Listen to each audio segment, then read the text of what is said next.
आप सभी को फिर D K Singh commerce YouTube channel पे स्वागत है।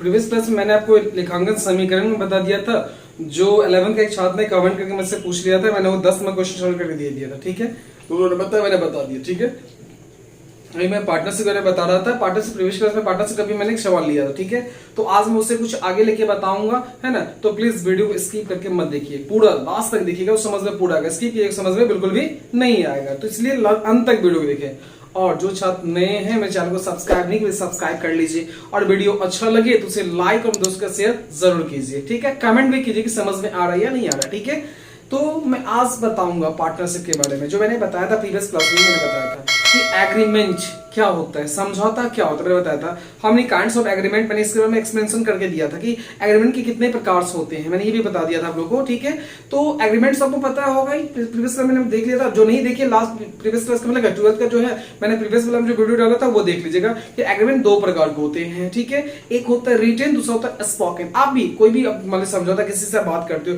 तो एक रिटेन जो पेपर पे बना के तैयार कर लेते हो एग्रीमेंट रिटेन कहलाता है, जो मुंह से बोल के तैयार कर लियो स्पोकन कहलाता है। ठीक है, तो इसी में मैंने आपको बताने वाला हूं क्या कि आज मैं बताऊंगा कि जब पार्टनरशिप रिटेन होता है तो उसमें कोई मतभेद होने की गुंजाइश होती ही नहीं, क्योंकि सारा कुछ ऑलवेज रिटेन लिखा हुआ होता है। ठीक है, तो मतभेद कब होता है कि जब आपका स्पोकन नहीं बना हो या फिर ये स्पोकन हो, तो मतभेद होता है। आप ही सोचो कि जब दो व्यक्ति के बीच में मतभेद होते थे, वो कहां जाते हैं? न्यायालय जाते हैं, न्यायालय कोर्ट में जाते हैं। वहां कोर्ट में जाके मतलब क्या, वहां पे मतलब कोर्ट में केस किया, वहां से उनका कहां चला जाता है, दैट मींस का उनके पक्ष में जो आया वो अपने लिए, उनके फिर में जो नहीं आया नहीं, मतलब क्या, दैट मींस किसी के बीच में मतभेद हो तो न्यायालय उनका निपटारा किया जाता है। ठीक है, इसी तरह पार्टनरशिप में भी जब आपका एग्रीमेंट नहीं होगा तो पार्टनरशिप एक्ट 1932 ने अपना एक प्रोविजन बना रखा है। ठीक है, वो मैं बोर्ड पे पहले से ऑलरेडी लिख दिया हूं। अपना एक प्रोविजन बनाया है कि जब एग्रीमेंट नहीं बना होगा तो क्या क्या करना है, जब एग्रीमेंट नहीं बना होगा तो क्या क्या करना है, उसी को मैं बताऊंगा।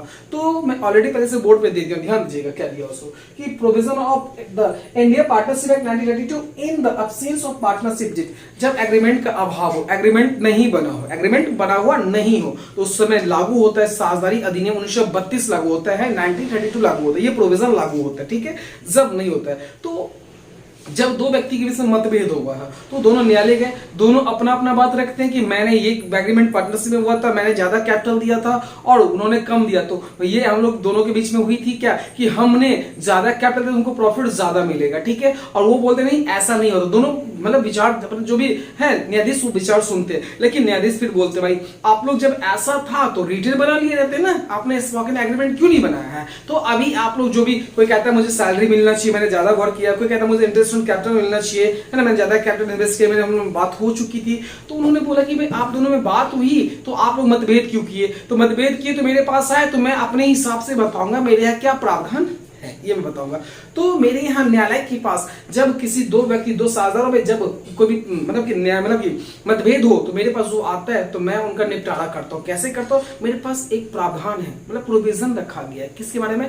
पार्टनरशिप साझेदारी अधिनियम 1932 में कहा गया है कि जब पार्टनर अगर कहता है कि मुझे सैलरी चाहिए, कमीशन चाहिए, मैंने एक्स्ट्रा वर्क किया है, वो बोल डिमांड करता है, एग्रीमेंट नहीं था और वो डिमांड करता है कि मुझे सैलरी चाहिए, कमीशन चाहिए। ठीक है, और आप इस बीच में मतलब आए हैं न्यायालय में, मतलब न्याय लेने के लिए, तो जब आप ये अगर कमीशन सैलरी की बात होती थी तो आप लोग रिटर्न बनवा लिए रहते, वहां लिखवा ले रहे थे एग्रीमेंट पेपर पे कि सैलरी कमीशन मैं एक्स्ट्रा वर्क करूंगा, मुझे मिलना चाहिए। लेकिन आपने ऐसा किया नहीं और मेरे पास आए तो मैं तो नहीं मानूंगा इस बात को कि आपको मेरी बात हुई थी या नहीं हुई थी। इसलिए मेरे इसका कोई प्रोविजन नहीं है, 1932 में कोई प्रोविजन नहीं है कि आपको वेतन और सैलरी मिलेगा, इसका कोई प्रावधान नहीं है, ये आपको नहीं मिलेगा। साझेदारी अधिनियम 1932 में इसका कोई प्रोविजन नहीं रखा गया है कि कोई साझेदार को वेतन कमीशन मिलेगा जब एग्रीमेंट का अभाव हो तो। ठीक है, पहला कंडीशन ये हो गया। फर्स्ट में जो लिखी सैलरी एंड कमीशन लिखे थे, जो नहीं मिले पार्टनर को, बिल्कुल भी नहीं मिलेगा। आई बस में दूसरा share of profit sharing ratio, मतलब sorry share of profit and losses, जो लाभ और हानि होता है। कोई बोलता है मुझे ज्यादा मिलना चाहिए, बोलता मुझे मतलब क्यों कम मिल, हम ज्यादा मतलब कि ज्यादा पूंजी लगे, मुझे ज्यादा लाभ मिलना चाहिए, कोई कहता नहीं ऐसे मिलना चाहिए। तो नहीं, लाभ हानि का बंटवारा आपके हिसाब से नहीं होगा। जितना भी प्रॉफिट हुआ है आपस में आप बराबर बांट लो, आपस में क्या कर लो, इक्वल बांट लीजिए। आप आपस में कैसे बांट लीजिए? इक्वल।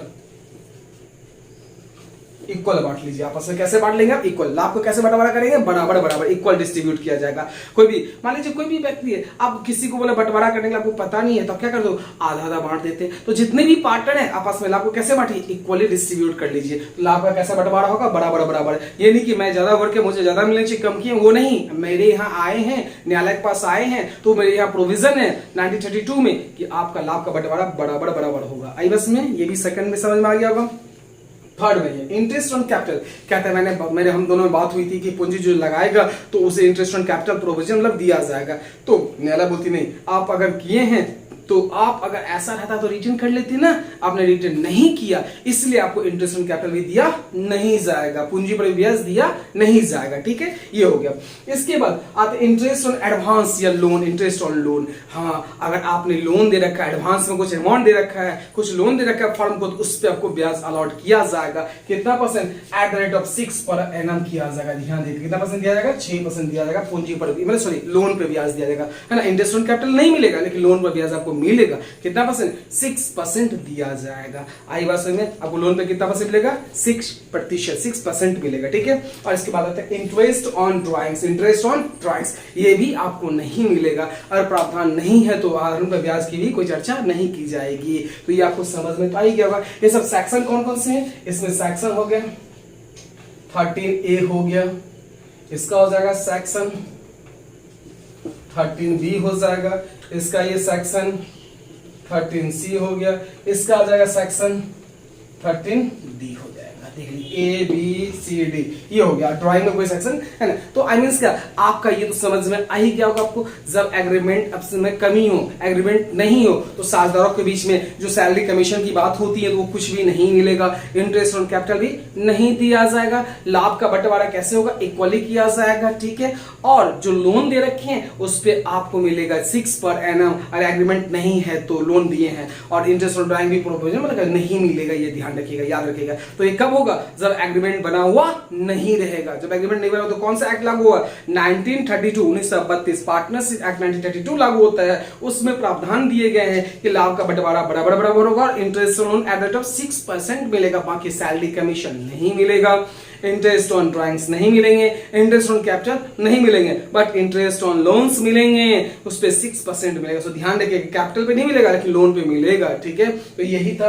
और इससे रिलेटेड आपको क्वेश्चन होंगे। फर्स्ट क्वेश्चन चैप्टर का फर्स्ट क्वेश्चन होगा, आप सोल्यूशन करके देखिएगा आपसे बनता है या नहीं बनता है। ये उसी वक्त लागू होता है जब रेट एग्रीमेंट बना हुआ नहीं हो। जब रिटर्न बना हो तो भाई इसका कोई प्रयोग ही नहीं, रिटर्न में जो लिखा उसके अकॉर्डिंग आपको काम करना है। ठीक है, तो सबको समझ में भी आ गया होगा। फिर भी अगर नहीं समझ में आओगे तो कमेंट करके जरूर कहिएगा, मैं फिर से और अच्छा से एक्सप्लेन करके फिर से मैं दोबारा समझा दूंगा। आई बस में और अभी तक जो छात्र मेरे चैनल को सब्सक्राइब नहीं कर पाए तो प्लीज उसे सब्सक्राइब कर ले और बेल वाले को ऑल कर दे, जिससे मैं जो जो वीडियो आपको बनाऊंगा 11th हो, 12th हो या फिर डिग्री 1 डिग्री 2 जो भी हो, आपके पास नोटिफिकेशन आता रहेगा। तो प्लीज बेल वाले को ऑल कर दे। ठीक है, और मैंने टेलीग्राम पे भी चैनल बना रखा DK सिंह कॉमर्स करके, वहां भी आप सर्च कीजिएगा, जाइएगा, ज्वाइन कर दिएगा।